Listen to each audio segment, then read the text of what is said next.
Salut à toi et bienvenue dans cette nouvelle vidéo. Alors aujourd'hui on va voir ensemble quels sont les différents frais qui sont liés à une opération d'achat-revente immobilier. Alors la première des choses que tu dois savoir, c'est par rapport à ton prix d'achat, évidemment. Pour savoir déterminer quels frais tu vas avoir, il faut que tu sois au courant de ton prix d'achat, c'est logique. Je vais te prendre un exemple. Imaginons qu'on parte sur un prix d'achat de 100 000 euros. Par rapport à ça, tout d'abord, les premiers frais que tu vas avoir, c'est évidemment les frais d'achat. Donc, tu vas avoir le prix d'achat du bien et les différents frais qui sont liés. Dans ces différents frais qui sont liés, on parle de frais de notaire. C'est plus des frais d'acquisition parce que tu vas voir qu'au niveau de ces frais de notaire, en fait, ça représente qu'un petit pourcentage au niveau de l'acquisition.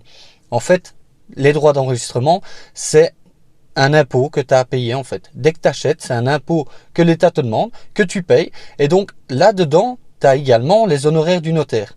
Ce que je te conseille par rapport à ça, c'est qu'imagine que tu es ton prix d'achat, 100 000 euros, ok.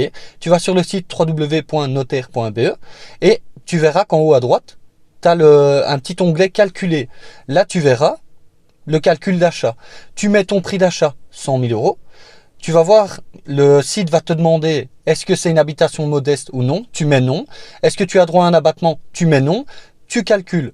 Là, tu vas avoir en dessous un certain montant. Un montant qui se situe entre un chiffre et un autre. Tu prends le maximum, donc le montant maximum. Tu l'arrondis un peu au-dessus. Et sur base de ce montant-là, toi après, tu vas aller au-dessus également dans cet endroit-là, dans cet onglet. Tu verras que tu as un calcul d'acte de crédit. Parce que quand tu fais un crédit, tu vas voir qu'il y a aussi également des frais. Donc, tu prends ton prix d'achat, tu prends les frais. Donc, tu es d'accord, imagine, je ne sais pas moi, que tu aies 15 000 euros de frais par exemple, 16 000 euros. On dit qu'on part sur 16 000. Je me trompe peut-être, mais voilà, c'est pour donner un exemple. Imagine que tu es 16 000. Tu vas dans l'acte d'achat, ok. Donc dans l'acte de crédit plutôt, et là tu vas remarquer, tu vas demander un crédit. Imagine que tu demandes un crédit de 100 000 euros, mais que toi tu comptes avoir, je sais pas moi, 20 000 euros de travaux. Ça veut dire que tu demandes sur 120 000. Donc tu notes le calcul au niveau de l'acte de crédit. Il va te demander le montant du crédit, tu mets 120 000 euros, tu vas voir à nouveau, il va te dire tu as un montant entre un chiffre et un autre. Tu prends le chiffre le plus élevé, dans les 4 000, plus ou moins, je dis ça voilà, sans certitude. Tu vas rajouter. Pour faire facile, on part de tes 16 000 de base, plus tes 4 000. Ça veut dire que tu as 20 000 euros déjà juste pour l'acquisition. On est d'accord? Une fois que tu as ça, toi, une fois que tu vas avoir justement le compromis qui va être signé et que tu vas demander un crédit à la banque, il va y avoir une expertise bancaire. Ok? Ça veut dire que tu as un expert qui va venir sur place, il va venir vérifier. Et là, toi, évidemment, cette facture-là, 250 euros en moyenne, tu vas devoir la payer. Donc ça, c'est à prendre en compte. Tu as également aussi une assurance incendie que tu vas devoir mettre en place. L'assurance incendie, tout dépend mensuellement combien tu vas devoir payer, mais ça c'est des calculs que tu as à prendre en compte. Tout dépend évidemment de ce qui est assuré et de la superficie de ton bien et tout ça. Ça, je peux pas te donner un chiffre exact. Tout dépend évidemment du type d'opération que tu as. Ça peut être 60 par mois, ça peut être 200, ça dépend. Tu comprends? Ça, c'est à toi de voir par rapport au moment où justement on te proposera différents contrats d'assurance.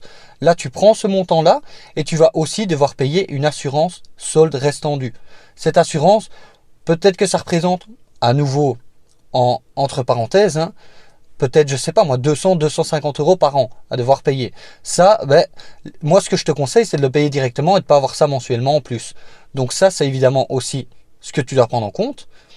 Une fois que tu as ton crédit, que tout est bon, ok, tu arrives à la signature de l'acte. Là, il va y avoir une commission du courtier. Si tu es passé par un courtier, par exemple, il va y avoir une commission, peut-être 500 euros. Ces 500 euros, tu dois les prendre en compte aussi. Parce que soit ils vont venir, soit en fait, tu vas les payer directement, que c'est englobé dans les frais d'acquisition, donc les 500 euros de commission, ou alors ça va peut-être venir une fois que tu vas commencer à rembourser ton crédit.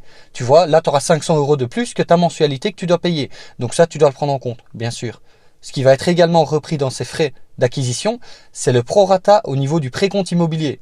Si le propriétaire vendeur, il a payé, je sais pas moi, que tu signes un acte en juin, lui, il a payé 6 mois. Normalement, lui, il doit payer 12 mois. Toi, tu vas payer la différence, ce qui reste. Et le propriétaire, lui, il aura, le propriétaire vendeur, je veux dire, lui, il aura payé ce qu'il a à payer. Et toi, tu feras le prorata. Tu comprends? Tu payeras une partie en fonction de quand tu deviens propriétaire. Si 12e, si c'est en juin, tu comprends? Donc voilà. À partir de là, une fois que toi, tu as fait tous ces calculs, tu les prends en compte, évidemment, dans ton calcul pour les frais d'acquisition. Une fois que ça c'est fait, tu payes, tu vas signer ton acte. Par après, ce que tu vas devoir payer mensuellement, évidemment, c'est ton crédit. Évidemment, quand tu fais une opération d'achat-revente, même si tu fais pas de travaux, je te conseille toujours de mettre un devis travaux et de dire que tu vas faire des travaux. Comme je te reprends l'exemple avec les 20 000 euros là. Eh ben, tu dis voilà, moi il me faut un différé. Peut-être que la banque, elle va te dire, ouais monsieur, c'est pas énorme, 20 000 euros. On va vous mettre, ok, un différé de paiement pendant 6 mois. L'idéal, c'est d'avoir le plus longtemps possible pour que, évidemment, tu rembourses uniquement les intérêts et pas le capital et que tu es revendu même avant de rembourser une seule mensualité de capital. Je te prends un exemple, je sais pas moi. Imaginons que tu as un crédit de 700 euros. Ce crédit de 700 euros reprend au début peut-être 350 d'intérêt, 350 de capital. Eh ben, l'idée, c'est que toi, tu rembourses uniquement les intérêts pendant la durée de l'opération. Tu comprends? Comme ça, tu minimises évidemment, tu rembourses moins que ce qui est convenu. Tu vas pas directement dire ok, ouais non, moi je fais pas de travaux, hop, première mensualité, je paye 700 alors que tu pourrais payer 350, tu comprends. Donc voilà, donc tu as cette mensualité de crédit à devoir payer, tu as ton assurance incendie à devoir payer et tu as au niveau des fournitures, au niveau eau, gaz, électricité, tu comprends. Si tu as des contrats pour maison vide, ça va pas coûter cher, mais c'est tout des frais que tu as à prendre évidemment en compte parce que voilà, ça va venir dans ton calcul. Tu dois calculer tout ça pour être certain de faire les choses correctement. Par après, une fois que tu as pris en compte ces différents frais, tu vas revendre ton bien.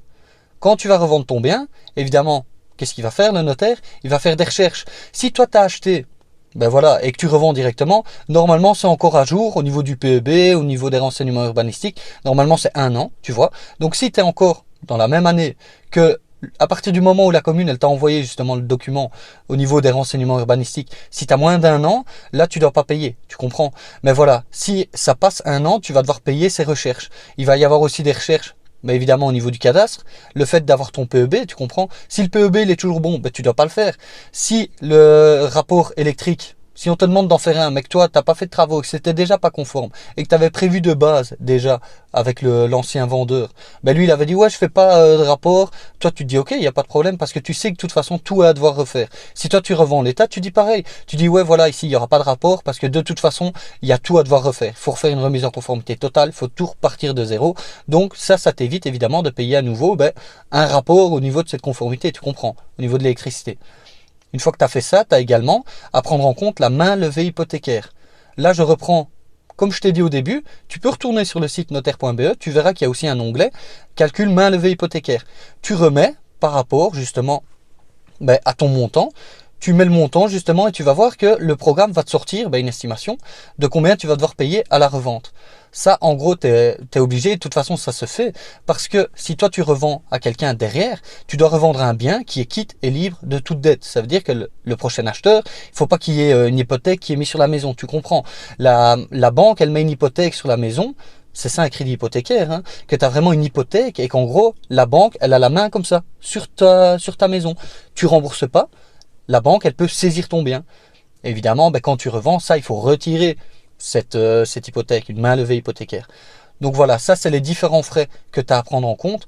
Donc voilà, prends bien tous tes calculs, fais en sorte d'être au courant de tout ce que tu vas devoir payer, parce qu'évidemment, aussi la chose que tu vas devoir payer, qui va venir plus tard, c'est le montant de la taxation sur la plus-value. Ça fait en sorte de toujours le calculer et de mettre aussi de côté, parce que ça va pas te faire plaisir si tu mets pas de côté et que tu réinjectes tout dans un prochain bien immobilier, que tu mets même pas de côté le montant de la taxation sur la plus-value. En particulier, si tu achètes, tu n'as jamais fait d'opération et tout ça, tu as 16,5%. Ok. Comment on fait ce calcul? Simplement, tu prends ton prix d'achat, imagine 100 000. Les notaires, ce qu'ils font, ils font une majoration de 25% environ, qui correspond à tous les frais d'acquisition, les frais d'emménagement, tout ça. Ils prennent 25%. Donc 100 000 plus 25%, ça fait 125 000 euros. C'est à partir des 125 000, tout ce qu'il y a au-dessus, c'est taxé à 16,5. Si tu revends 150 000, imagine aussi que tu passes par agent immobilier, tu vas devoir prendre en compte les honoraires de l'agence immobilière. Parce que ça, évidemment, il va falloir les payer, mais ça, tu peux déduire. Tu peux déduire les différents frais que tu as. Donc, tu as ton prix de vente, moins les différents frais que tu as, et ton prix d'achat plus la majoration, la différence que tu as là, tu fais, par rapport à ce montant-là, je sais pas, imaginons que tu es, 30 000 euros, c'est un exemple. Sur 30 000 euros, tu le divises, et tu prends 16,5% de ces 30 000 euros. Et ça correspondra à ton montant de la taxation sur la plus-value que tu dois mettre de côté, que les impôts, ils viendront gentiment te demander plus tard. Tu comprends? Donc voilà, on arrive à la fin de cette vidéo. J'espère que tu as apprécié. Merci à toi si tu es toujours là. Et si tu veux en savoir plus, dans le domaine de l'achat-revente immobilier, tout ce que tu as à savoir, tu as juste à cliquer dans le lien de la vidéo et tu auras accès à une formation qui t'explique tout ça. Sur ce, je te souhaite une bonne journée et je te dis à la semaine prochaine pour une autre vidéo. Salut!